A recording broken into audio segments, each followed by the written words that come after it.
Bienvenidos a Masters, el espacio donde los líderes fuera de serie comparten su experiencia, su visión y las decisiones que han forjado su camino, explorando cómo han llegado a marcar la diferencia para transformar la industria. Esto es Masters, fuera de serie.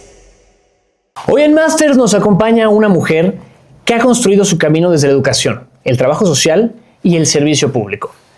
Laura Artemisa es maestra de formación y actualmente ocupa una posición de liderazgo desde donde participa en decisiones que influyen directamente en la vida de miles de personas. Pero más allá de los cargos, hay una historia que vale la pena escuchar. La de una mujer que ha tenido que reconstruirse, enfrentar momentos difíciles y sacar adelante a su familia, mientras construía su propio camino. Porque a veces el liderazgo no se aprende en los cargos, se forja en los momentos más duros de la vida.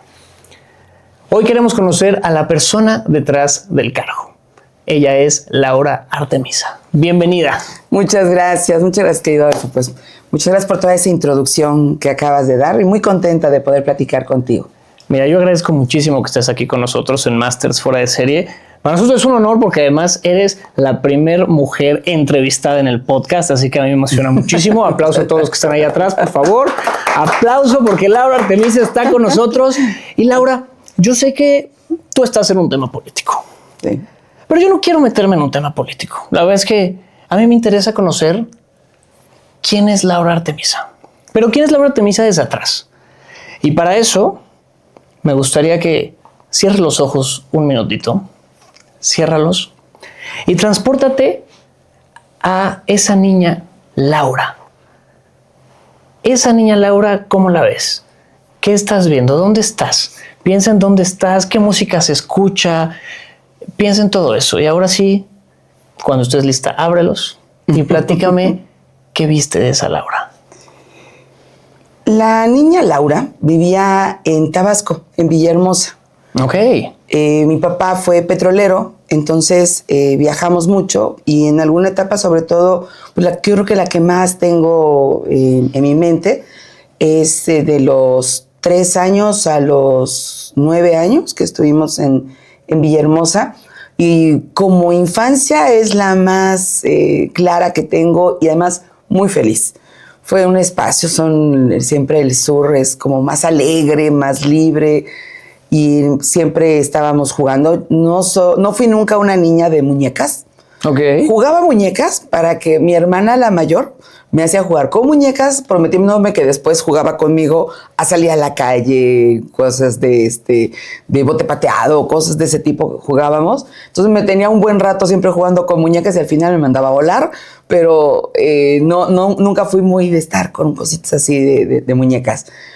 Y mi hermana, la que me sigue, somos 4 mujeres, entonces pues era un tiempo lleno de alegría, de risas, de travesuras. La que me sigue y yo éramos un poco más traviesas. Y me veo así, veo a esa niña siempre corriendo, siempre jugando, siempre despeinada. Lo mío no era súper arreglarme, siempre yo shorts, playera y salir corriendo a la primera que podía. Mi mamá siempre fue una mujer muy eficiente, cariñosa, pero sobre todo muy eficiente, ¿no? Resolvía todo, nos tenía todas muy bien, trabajaba, vendía productos, siempre buscaba qué más hacer. Y mi papá, aun cuando trabajaba muchísimo, lo esperábamos todas las noches. La verdad yo soy muy de noche. No puedo dormirme temprano, porque desde esa época mi mamá hacía que lo esperáramos. Llegaba ya bastante noche, a las 10 de la noche, podía llegar a vernos. Entonces, con tal de que lo viéramos, mi mamá nos mantenía despiertas. Y a esa hora nos salíamos a jugar a los parques. Y se prestaba Tabasco con tanto calor. Apenas a esa hora salíamos muy contentos. Y mi papá fue un hombre de mucho ejercicio, de mucho deporte. Nos ponía a brincar y a correr y a competir entre nosotras, a ver quién brincaba más lejos y corran y competencias siempre, ¿no? Pues de verdad que fue... Y cuando no podíamos salir a jugar, nos llevaba a los pozos para que lo acompañáramos en la último rondín que tenía que hacer de Pemex. Y bueno, pues obviamente conocer Los Pozos, llegar a donde íbamos, nos tocó ir en lanchas por el río para llegar a las barcazas, a donde él trabajaba.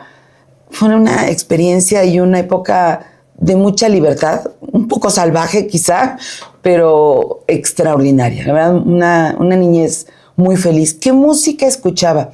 Fíjate que mi papá era como el cancionero Picot. Se sabía... ¿Sí sabes cuál es el cancionero Picot? La verdad, ¿para qué te miento? Dame contexto, por favor. Estás muy joven. Hace muchos años, pero muchos años, el cancionero Picot, justamente de la sal de uvas, Picot, tenían un cancionero, ¿no? Y ahí escribían un montón de canciones de moda. Y decíamos que era el cancionero Picot porque se sabía, todas las canciones. Cuando viajábamos, por ejemplo, ahí nos llevaba de un lado a otro, siempre estaba cantando mi papá. Y obviamente pues era música en esa época de actualidad, oíamos a José José, pero también escuchábamos... Fíjate que me acuerdo mucho en una comida que teníamos y se me quedó muy grabada, de Gavilano Paloma. Hay otra canción que siempre me ha gustado mucho y ahora la canto yo mucho, la de Y Volveré, de Los Ángeles Negros. Ok. Ese tipo de música romántica, también alegre. Había una, ¿cómo es la de los animalitos? Que habla del burro y no sé qué tanto relajo. O sea, ahorita en este momento, mi mente post-COVID no me da para acordarme en ese momento de esa canción.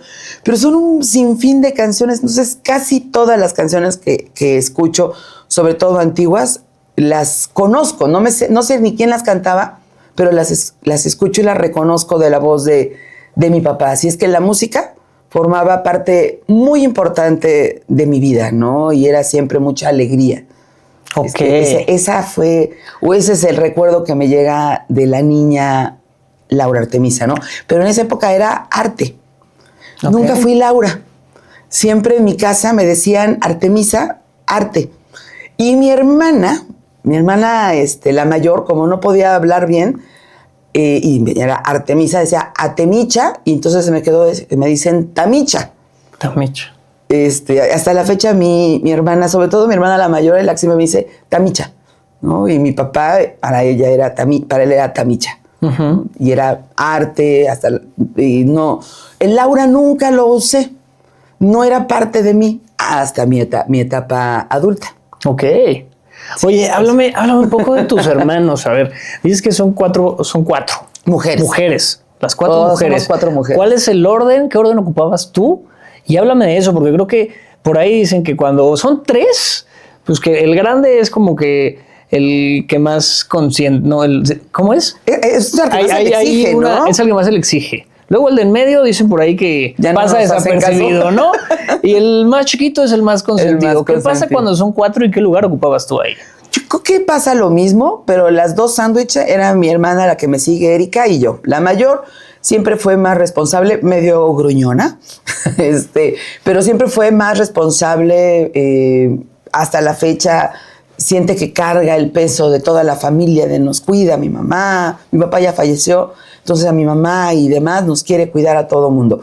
Y las 2 de en medio, yo creo que justamente, ¿no? A lo mejor, pues es que es difícil. Nosotras nos llevábamos 1 año entre cada una. Uh-huh. ¿Cómo te imaginas a una mujer, por eficiente que fuera, por ejemplo, mi mamá, cómo cuidas a 4 niñas que se llevaban, entre mi hermana la mayor y la más chica, nos llevamos 5 años? Ok. Obviamente estamos todas seguiditas y ya una cuidaba a la otra y nos hacíamos cargo de la otra y íbamos y ya le hacíamos la mamila. Pues yo era chiquita y me acuerdo que bajábamos a hacerle la mamila a mi hermana, la más pequeña. Entonces Erika y yo, que somos las de en medio, sí somos las que fuimos más traviesas, siempre estábamos en la calle, más relajientas, más light, más desordenadonas en muchas cosas. Entonces, bueno, creces más tú, ¿no? Más independiente, quizá. A la chiquita, pues mi mamá siempre la traía cargando, y a la grande, pues traía el peso de la familia en los hombros. Y como, ¿no?, buena hermana mayor, ¿no? Sí, pobrecita. Le tocaba cargar con todo eso, que no te corresponde. No. Pero le tocaba. No. ¿Cuál era tu puesto? Soy la segunda. ¿Qué decía Laura? A mí que me toca en esta familia. Yo siempre creo que he sido una mujer protectora. Y aun cuando mi hermana, la mayor, siempre sentía que tenía que cargar y demás. Yo siempre fui muy solidaria con ella. Me tocaron mis buenas nalgadas y mis buenos hinchazos por metiche. Y literal mi mamá decía, por metiche también te tocan tus trancazos, porque me metí yo mucho a defender a mi hermana mayor. Nos dormíamos, teníamos 2 recámaras para niñas, entonces en una dormíamos mi hermana la mayor y yo, Mine, y las 2 chicas dormían juntas. Entonces eso hizo como mucha complicidad, ¿no? Somos dos equipos, ¿no? Okay. Nos amamos las 4, pero sí no dejamos de ser 2 equipos, ¿no? Como que hay más comunicación y tenemos y compartimos más cosas porque, bueno, pues nada, crecimos juntas, dormíamos, veía yo cuando lloraba y nos compartíamos todo. Y entonces a mí mi hermana me daba siempre la sensación de que sufría. Porque como la regañaban mucho, sentía que me la hacían sufrir mucho y siempre andaba yo defendiendo también, ¿no? Y me ponía mucho de su lado y bueno, mi mamá se molestaba un poco y varias veces, literal, sí me decía, por metiche también, fórmate y me tocaba también guamazo. Entonces, yo creo que he sido siempre una mujer protectora, eso me ha caracterizado, lo mismo con la gente que amo, con lo que es mío, soy una leona. Literal, y bueno, pues creo que siempre lo he hecho y lo sigo haciendo, ¿no? Soy muy independiente. No me gustan las cosas obligadas. O sea, mis hermanas sí tienen como muy tal día nos vemos, esto. A mí si me obligan a vernos, no las veo. Pero cuando no, ando buscando cómo organizar, que estemos juntas, pero nada como por obligación. Claro, ¿no? por gusto. Todo por gusto y sumamente independiente. Siempre andaba, mi papá, pues como trabajaba en Pemex, en muchas ocasiones pues llegaba muy noche y demás y nos dormíamos con mi mamá. A mí no me gustaba dormirme porque yo priorizo siempre a lo mejor mi propia tranquilidad por encima de estar haciendo lo que los demás querían, ¿no? Y ellas todas se iban a dormir con mi mamá, o sea, imagínate todas en una misma cama. Ya cuando me veía yo solita en otra, pues llegaba, pero prefería dormirme y poner mi cama abajo para que me diera mi mamá la mano. Entonces formaba yo parte pero no estaba encimada con las demás. Me gusta y no me gusta que invadan mi espacio personal, ¿no? Okay. Eso siempre ha sido muy, muy mío. Lo mío me encanta un poquito de soledad también. Disfruto mucho los momentos que puedo estar sola. Llegar y desde entonces, ¿no? Llegaba y me metía yo solita a mi recámara o me iba solita a andar caminando. Me gusta. Soy independiente. Soy más independiente que mis demás hermanas. Todas siempre han sido muy muégano, ¿no? Yeah. Entonces soy como la rarita. Me gusta la oveja negra de la familia, ¿no? Siempre he sido la oveja negra de la familia. Muy bien. Fíjate que, a ver, quiero entrar un poco más en el tema de tus papás. Pero no hay familia perfecta, ¿no? Esa es una realidad. No hay familia perfecta, podemos hablar de lo bonito que fue la infancia, sacarle toda la parte positiva, pero yo creo que son esas carencias, son esas dificultades las que también forman el carácter de cada quien. ¿Qué te viene a la mente cuando de pronto te hago esta pregunta y puedas decir algo que haya pasado en casa, alguna situación, quizá que papá estaba lejos mucho tiempo, no sé, que haya sido algo que también arte haya tenido que utilizar para crecer? Fíjate que mi papá fue un hombre muy fuerte, muy amoroso, más que mi mamá. Pero, bueno, su propio contexto, su vida, cómo creció, era duro, no era agresivo. Era pasivo-agresivo, más agresivo que pasivo, ¿no? Y en esas reaccionar siempre violento, yo le tenía mucho miedo. Jamás me tocaron en mi casa, ¿eh? Mi mamá fue la que me dio mis hinchazos y mis nalgadas y nunca le he tenido nada de miedo. Mi papá jamás nos tocó. A mi papá fue un hombre que le pegaron muy feo, su papá, y lo recuerda y nos platicaba y esa parte, él siempre dice que se prometió que jamás iba a lastimar a un hijo, ¿no? Una hija. Y luego dice, y me nacen 4 hijas, las veo todas flaquitas, chiquitas, finitas. Dice, pues obviamente no se atrevía jamás a tocarlos, nunca nos pegó, mi papá jamás nos pegó. Pero al ser una persona violenta, pues siempre buscaba, ya sabes, ¿no? Pegarle a la pared y hacer cosas un poco violentas. A mí me daba mucho miedo. Mi papá me dio mucho miedo siempre, ¿no? Y te digo, es un hombre muy cariñoso. Realmente fue un hombre que creía mucho como en la justicia, ¿no? Entonces llegaba y nos veía todas así, cada quien pintando, haciendo diferentes cosas. Y ya sabía que cuando se acercaba, iba y le daba un beso a una de mis hermanas, o pasaba y le hacía un cariñito. Y mira, ya tenía yo claro, ya estaba esperando que iba a llegar, porque mi papá, y si iba y le hacía un cariño a una, iba y nos buscaba a las 4 para darnos el mismo cariñito y el mismo besito en la mano. Era mucho de darnos beso en la mano. No, hombre, que también de veras nos amó mucho mi papá, y eso nos hace, ¿no? Ese amor incondicional. Un hombre que siempre creyó en los valores. Mi papá era de una sola pieza y eso le genera muchos problemas. De pronto tiene uno que aprenderse a adaptar en la vida, ¿no? Y él no, él era gris o negro, no, blanco o negro, no había grises. Uh-huh. Y en este ver así, concebir así la vida, pues es complicado, ¿no? Digo, yo era traviesa y demás, y él, las cosas siempre decía, ¿to be o no to be? That is the question. No me pongas pretextos. Todo eran pretextos. Me parecía, no me pongas pretextos. Cuando te pregunte qué pasó, no me busques pretextos, ¿no? Uh-huh. Entonces, eso siempre ha sido como la parte que me formó. Digo, yo con cierto temor a mi papá, y eso hizo que nunca pudiera platicar con él. Me alejó mucho de él, porque cuando empezaba a hablar y cuando quería platicar conmigo, me daba tanto miedo que empezaba yo a llorar y a llorar y a llorar y a llorar.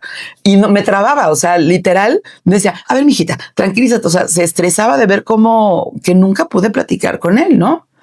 Y yo creo que esa es una de las cosas que a lo mejor sí me quedan a mí pendientes. Aprendí mucho, yo lo veía, escuchaba, te digo que la música la tengo como parte de mi vida muy importante, porque es parte de él. La poesía, amaba a mi papá la poesía, decía mucha poesía.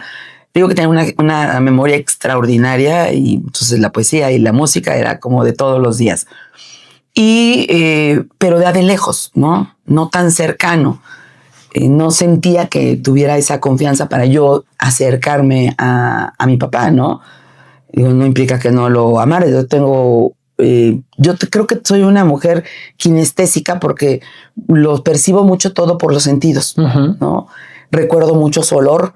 Recuerdo mucho la música, lo que escuchaba, cómo lo escuchaba, lo que veía, y eso fue lo que fue alimentando como mucho de lo que representa mi papá para mí. Hablo mucho de mi papá ahora. Okay. Nunca pude platicar con él, no pude estar muy cerca, aprendí mucho creo que de él, pero duro lo que voy a decir, pero después de que murió es cuando empiezas a entender la falta que te hacen, ¿no? Complicado. Claro. Complicado. Y mi mamá, te digo, siempre era una mujer presente, eficiente, ahí, al lado de nosotras, ¿no? Cuidándonos, siendo fuertes. Mi mamá es muy activa, y de ella aprendí que no hay puerta que no se abra. Siempre hay una solución, ¿no?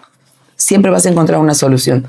Esas mujeres que le dan vuelta a una, y si no se podía de una manera, se le ocurría a otra y se le ocurría a otra. Es emprendedora. Mi mamá fue emprendedora, y después, ya cuando llegamos a vivir a Puebla, puso un negocio, y la verdad es que fue una empresaria exitosa. Tuvo una empresa muy importante, y creo que era de las pocas mujeres en esa época que llevaba una empresa grande, fuerte. Viajábamos por toda la República para vender varios productos de limpieza que se hacían uh-huh. en la empresa, uh-huh. muy hábil, ¿no? Entonces, bueno, de ella siempre debe de haber una solución. O sea, no es un no.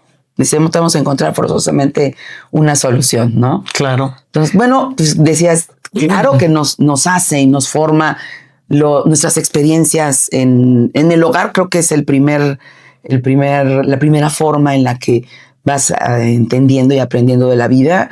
Y esas cosas de mis papás son las que me hicieron. Y no es dolor, ¿no? Es nostalgia. Es nostalgia. Es mucha nostalgia. Fui feliz. Y quiero regresar un poco. ¿Hay algo que te quedó ahí?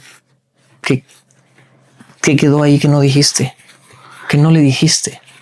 Sí, obviamente, ¿no? Hace rato te decía. Y yo siempre creo que esa parte será muy importante en el hecho de la parte de no haber podido decirle todo lo que para mí significaba, ¿no? Y murió muy joven. Y en esa época yo era secretaria general. Ok. Y la verdad es que, ya sabes, yo fui secretaria general de los 35 a los 39 años. Uh-huh. Muy joven. sientes que el mundo te lo tienes que comer y no te da tiempo y todo lo que haces es lo más importante. Y si no le dedicas los 3 minutos últimos del día, no vas a lograr los objetivos. O sea, soy muy apasionada en lo que hago. Lo hago a morir, lo hago con todas las ganas, ¿no? Y esa época, pues mi papá estaba enfermo, tenía diabetes, complicaciones por la propia diabetes, fue que murió, pero no lo veíamos que fuera a morirse. Entonces no aprovechas, ¿no? Siempre crees que hay un mañana. Y en ese creer que hay un mañana me dediqué a lo que tenía que hacer y lo veía muy poco. Los veía muy poco, ¿no? Así es que pues obviamente sí, siempre quedaré sintiendo que hubo muchas cosas que no les dije y muchas cosas que siempre me hacen falta. Claro. Vamos a cambiar un poquito. Arte crece.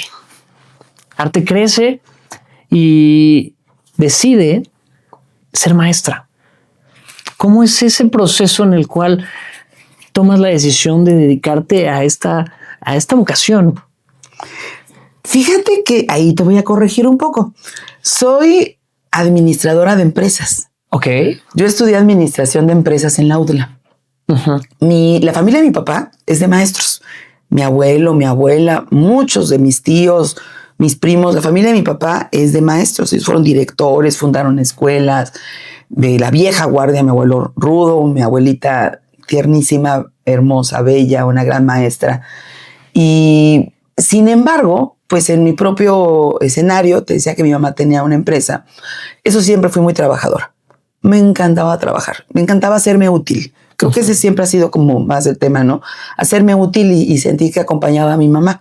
Como estábamos mucho tiempo solas, mi papá, para que pudiéramos venir a trabajar, a estudiar a Puebla, regresar a Puebla, mi familia es poblana, y yo nací en Puebla, decidió que nos tomó este tema en Pemex de 7x7, 14x14, se fue a las plataformas. 14 días trabajaba 24 horas y 14 días descansaba para que pudiéramos estar en Puebla y pudiera venir a vernos, ¿no? Digo, todo se afectó mucho a su salud, claro.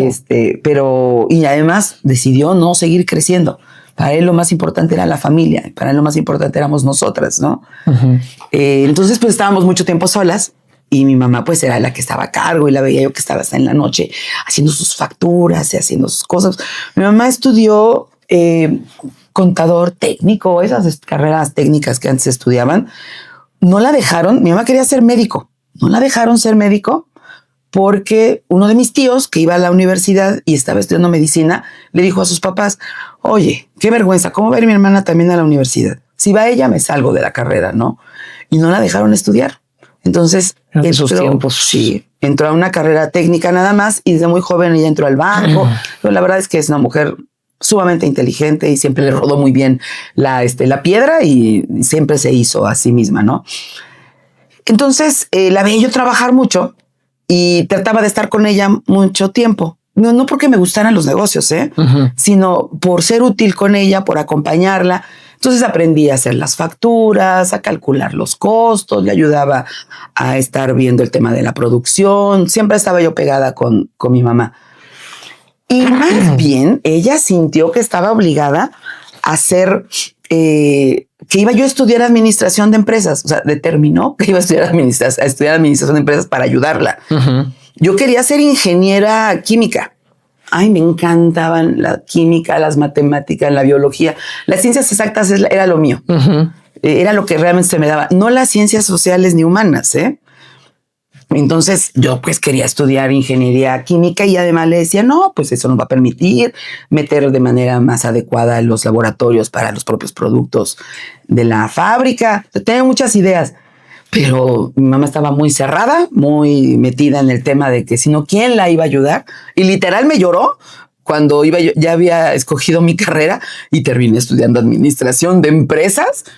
Porque cómo iba yo a decepcionar a mi mamá en ese momento, ¿no? Claro. Entonces, bueno, me ha ayudado mucho. La verdad es que la administración de empresas, si bien es cierto, es muy general, pero te permite mucha planeación, te permite muchos de otros temas. Y de ahí, decías hace rato, ¿no? Muchas veces la propia vida nos hace hacer cosas por necesidad. En el 94, la crisis llega a la familia y a los negocios, habían invertido mucho, los intereses se comen a la empresa. Yo para entonces estaba casada, yo me casé muy joven, fui mamá muy joven y había que cada quien buscarle por su lado porque ya el negocio no podía tener más de una persona para tratar de sobrevivir, ¿no? Y bueno, decía, no, o sea, yo tengo carrera, tengo capacidad, necesito buscarle. Y empecé a buscarle. Difícil porque tenía 2 niños chiquitos y todas las empresas me daban trabajo de las 8 de la mañana a las 5 de la tarde y no había exactamente quién me cuidara a los niños. Y salió una oportunidad me llamaron que si quería yo unas clases de economía que se tenían que dar en un bachillerato. Ok. Conocí a uno de mis tíos, al ex dirigente sindical del CETEPID, que fue el sindicato que me dio mucho de mi vida. Y le dije, sí, me dice, oye, ¿no quieres estas? Por supuesto, ¿no? Había que ayudar en casa, la situación era crítica y teníamos que meterle entre todos para poder sacar adelante a la familia que ya teníamos. Y empecé a dar clases. Fíjate, y te voy a platicar algo que fue complicado. Mi mamá, bueno, pues te digo, había estudiado en la Universidad de las Américas y demás. Y cuando le dije que había aceptado dar clases, me decía, ¿cómo? De haber sabido, ni te hubiéramos invertido para la carrera en la Universidad de las Américas para que terminaras de maestra. Sí, muy duro, ¿no? Me prometí, me juré ser la mejor maestra. Sí, pero voy a ser la mejor maestra. Lo que haga lo voy a hacer bien y me voy a sentir orgullosa de lo que hago. Y la verdad es que el magisterio ha sido vital para mi vida. Me dio la oportunidad de descubrir quién era, mis fortalezas de liderazgo. El estar cerca de los jóvenes siempre me enriqueció mucho y me hacía muy feliz. Y luego esta posibilidad de estar dentro del gremio del magisterio y aprender y luchar por ellos, me dio una causa en la que he creído firmemente. Me seguí preparando después. Tengo maestría y doctorado ya en temas educativos, en excelencia educativa, justamente diciendo, sí, lo voy a hacer, pero lo voy a hacer bien, ¿no? Uh-huh. Claro, esto te lo estoy diciendo platicando en 3 patadas, pero me costó mucho trabajo porque mis maestros, que eran los directores en ese bachillerato, no, obviamente, maestra, le falta pedagogía. Maestra, ya era muy joven, tenía 24, de eso que te estoy platicando, tenía 24 años cuando empecé a dar clases en bachillerato. Tenía alumnos de 21 años. Ok. Yo tenía 24. ¿De la edad? Sí, no. O sea, complicado, ¿no? El tener una posición de autoridad en la institución. Y pues yo sabía que me la tenía que ganar con capacidad, ¿no? Demostrándoles que sabía, interesándolos en prácticas diferentes. Siempre traté de hacerlo muy ameno y explicarles y enseñarles mucho de lo que yo había visto, tanto de los maestros que siempre recuerdas toda la vida, decía esto que me gustó, como de lo que vi siempre en la universidad. Entonces fue una etapa de verdad extraordinaria. Siempre di estructuras socioeconómicas de México en tercero de bachillerato, el tiempo que fui docente, y fueron años extraordinarios. Oye, voy a regresar a algo que comentaste ahí y vuelvo al tema de que no hay crisis, no hay crecimiento sin crisis. Sin crisis, claro. Te casas muy joven y viene una crisis. ¿Tienes hijos? ¿Qué sucede ahí? Pues bueno, obviamente el tema económico fue una época muy difícil, el 94, del 92 al 94. También el hecho de la juventud, ¿no? No teníamos ni la experiencia y la verdad es que nuestra vida había sido pues bastante sencilla, ¿no? Hasta llegar a ese momento, la vida había sido sencilla, había sido color de rosa. Uh-huh. Todo era bonito, todo era lindo, teníamos una buena situación económica. Y lo que nos pasa a muchos jóvenes, ¿no? Piensas que eso que vives, que eso que estás disfrutando, va ya intrínseco a tu vida, ¿no? Esa forma de vida, ese nivel de vida, crees que es tuyo.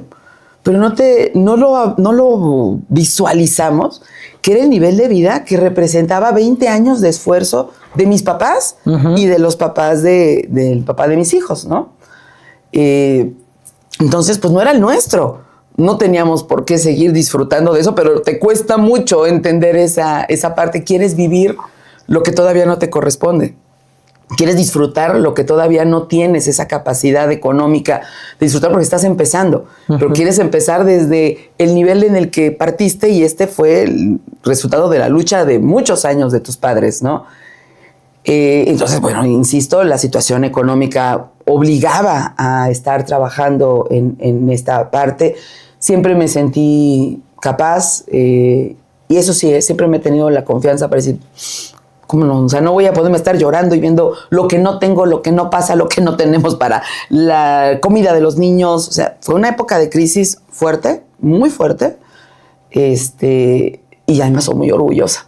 Entonces no iba a llegar con la cola entre las patas con mis papás, ¿verdad? Dije, solitos podemos, ¿cómo no? Y vayamos con los niños. Y se dio en ese momento, digo, además, creo mucho en Dios y por eso siempre lo comento, ¿no? Soy una mujer de fe y segura estoy que esas ventanas que se abren siempre ha estado Dios en esa parte de mi vida, ¿no? Las buscas, sí, no te van a llegar y a lo mejor te llegan y no las ves porque sigues esperando, es que yo quiero que me caiga la lotería. Si Diosito me quiere ayudar, pues que mejor me caiga la lotería, no que me dé trabajo, ¿no? Y un trabajo que de veras fue complicadísimo, ¿no? Te digo que fue contra mi mamá, el hecho de llegar, el de entender y agarrarle a un tema pedagógico con jóvenes en un ambiente, pues los maestros somos complicados hasta cierto punto porque defendemos lo que sabemos hacer y de pronto a todos lo vemos más esta niña que va a llegar a ser, ¿no? Y así me decían la niña, ¿no? Era la niña. Y esta niña que nos va a llegar a enseñar y me veían medio creidona y bueno, un poquito complicado. Entonces, pues, sí, empiezo a trabajar por un tema de necesidad. Siempre he sido organizada. También eso es cierto, ¿no? Cuando me di cuenta dije, bueno, a ver, a lo mejor estoy exigiendo demasiado a alguien, no tiene por qué dármelo, lo tengo que generar yo.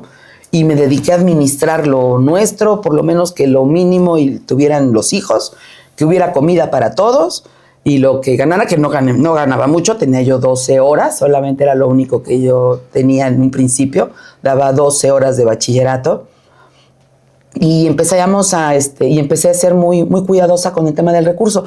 Y fíjate que esa experiencia creo que me hizo entender muchas de las necesidades de las mujeres que trabajábamos, ¿no? Yo iba en un turno vespertino. Te platico que tenía yo 2 niños y de esas que volví a quedar embarazada, que decía, Dios mío, lloraba yo más que como madre soltera. Dije, no, por favor. No es cierto, mijito, por si me ve. No, y además fue una gran bendición. Nos trajo mucha estabilidad mi tercer hijo. Y pero pues sí, no, apenas si podíamos con nuestra vida.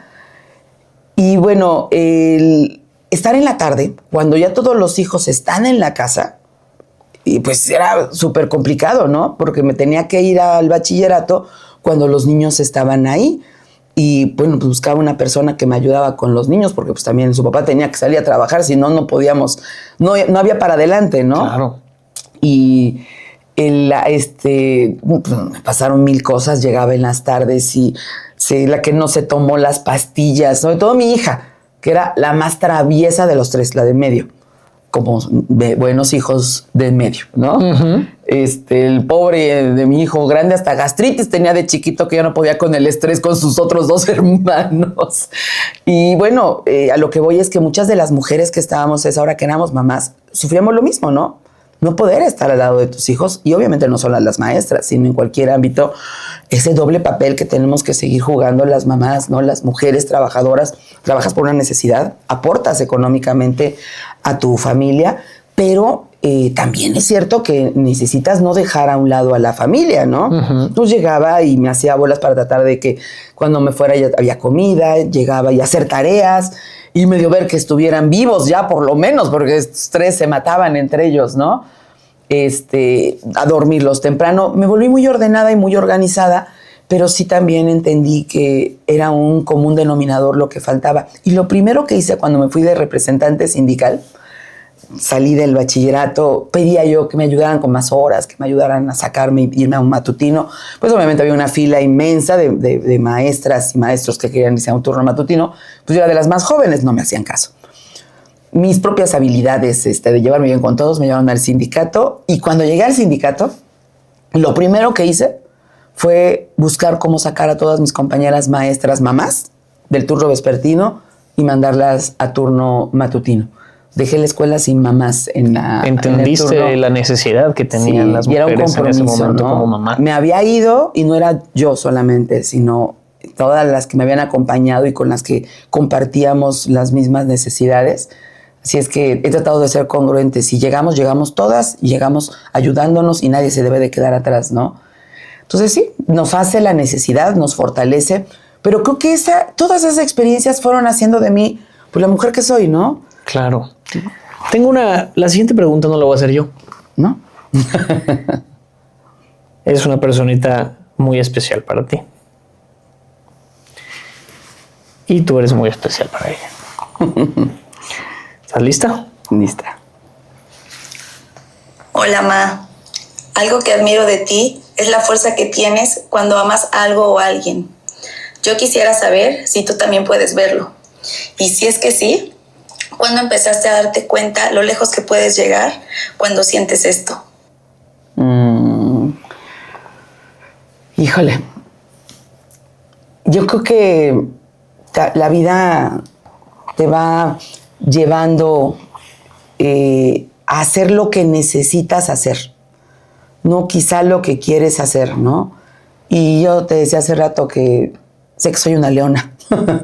Lo que amo, todo, mi familia, la gente, las cosas que amo, que siento que son mías y que las hemos construido, las defiendo mucho. Y quizá hasta que me di cuenta que nadie iba a llegar a hacer las cosas por mí, a resolver ese día que dices, híjole, ¿y cómo le hago para el pañal? Porque de plano no tengo dinero en la bolsa, no lo hay, no les voy a hablar a mis papás, no hay quien te ayude. Estaba sola en la casa y con 2 niños en esa época, ella era muy chiquita. Entonces, ¿de quién dependes? De ti, ¿no? De ti. Y es ahí donde encuentras tu propia fuerza, descubres tu fuerza. El ser una persona que ama mucho, eso sí lo sabía, ¿no? Digo que me agarraba yo, me daban mis buenas tranquilizas por defender a mi hermana. Y sí, eso para mí ha sido siempre importante, defender lo que amo, lo que quiero y entender que esa fuerza tenía que estar en mí para poder sacar adelante a lo que más me importaba y lo más valioso de mi vida que son ellos, ¿no? Claro. Mi hermosa hija y mis pequeños. Oye, ya casi para cerrar porque se nos está acabando el tiempo, Eres pero malo. No, ¿por qué? No, por favor, pásame un Kleenexito, por favor. Por acá también lo tengo, creo. Quiero pasar ya a esta parte donde llegas a un puesto de mucho liderazgo, donde se requiere fuerza, carácter, autoridad, Sí, pero eres mujer. sí. Y es una realidad que es complicado como mujer Claro. estar en un tema, además, político. Háblame, ¿con qué has lidiado? ¿Cómo ha sido eso que en lo que te tienes que levantar todos los días y decir, tú puedes, eres la mejor? Háblame de esto. Fíjate que he platicado con muchas mujeres más en estos días y hay una constante en esto que estás comentando. Te quieren hacer sentir que no puedes. O sea, es esa la constante con la que nos encontramos las mujeres, ¿no? No puedes tú. Te voy a dar, te autorizo, a ver si puedes. Necesitas a alguien al lado. Y la verdad es que yo mi vida me la he hecho trabajando mucho, siempre liderando grupos. Entonces vuelves a llegar nuevamente a otro escenario en el que no eres tú la cabeza y tienes que depender de muchas otras decisiones y vuelves a sacar una gran y valiosa habilidad en las mujeres. En nuestra propia vida, nuestro propio actuar diario, tenemos que ser más hábiles, más inteligentes, porque no peleas ni luchas por el poder adentro del hogar.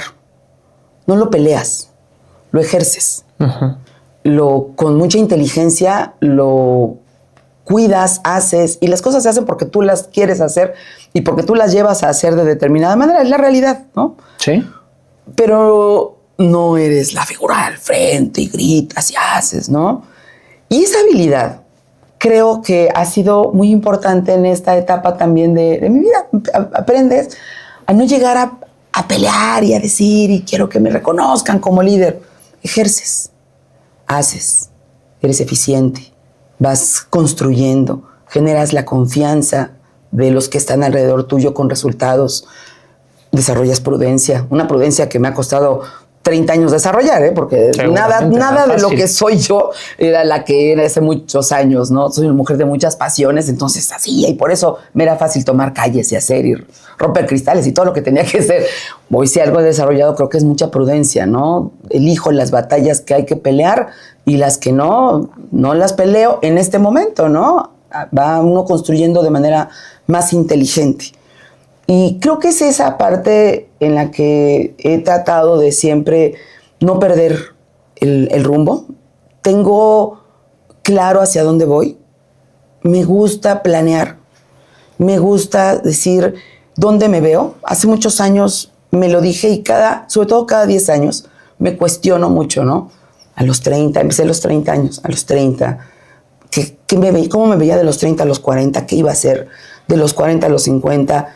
Digo, si bien no es exactamente me veo siendo esto, sí en la generalidad, ¿no?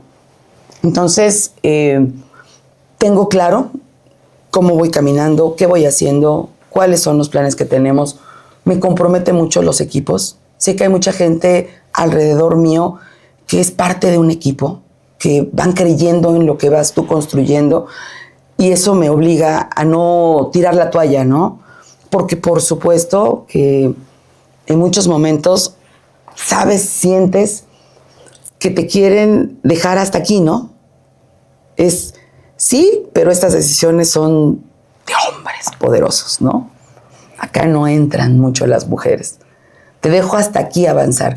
Entonces, insisto, no peleo el lugar, construyo el lugar, construyo la meta, acompañándome por un gran equipo, fortaleciéndome con mi familia. Mi familia, mi red familiar, es justamente lo que me sostiene hoy.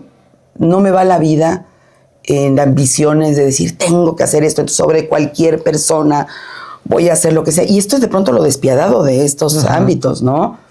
Que por el poder hacen muchas cosas. Yo lo hago porque quiero servir.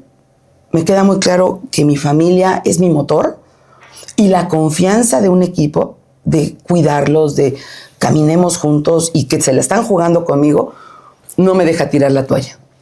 Nuevamente recapitulo, planeo, vuelvo a revisar qué es lo que no está funcionando, qué acciones tenemos que hacer diferentes, qué podemos modificar, y nuevamente empiezo a retomar, vamos a hacer esto, vamos a hacer esto, vamos a hacer esto. Trato de hacerlo muy reflexivo, muy analítico, porque también he aprendido algo en la política. Nada es personal.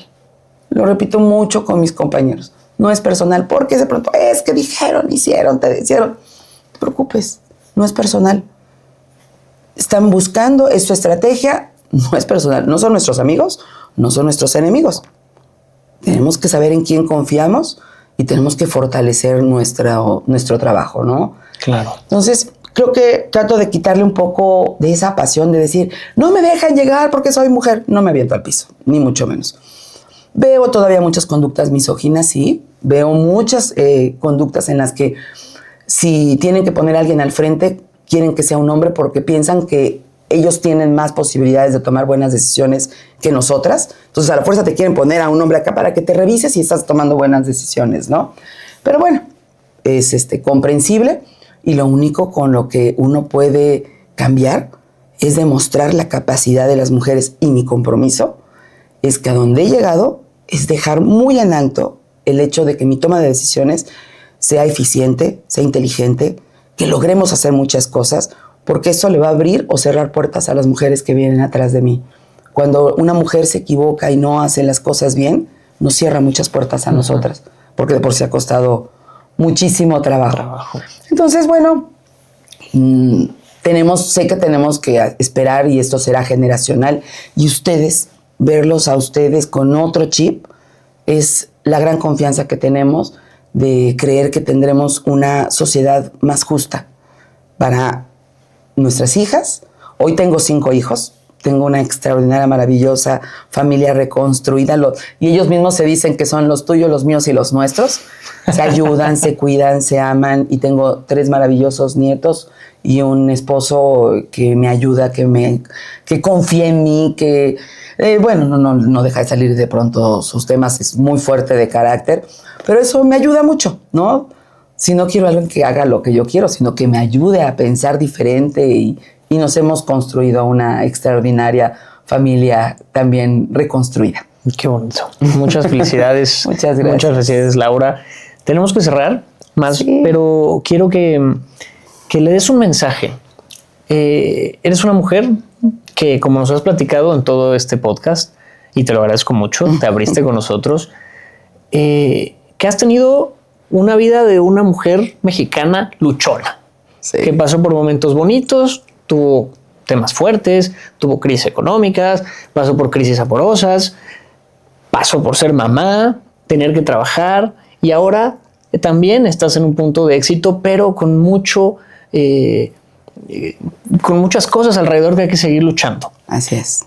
¿Qué le dices a todas esas mujeres que están también en este proceso, en alguno de estos procesos? ¿Qué mensaje les das? Que crean en ellas, que de pronto pareciera que que hay puras nubes oscuras y no se ve la salida, pero hay siempre, y eso es, crean, siempre hay un día mejor, siempre habrá un sol atrás de esas nubes negras.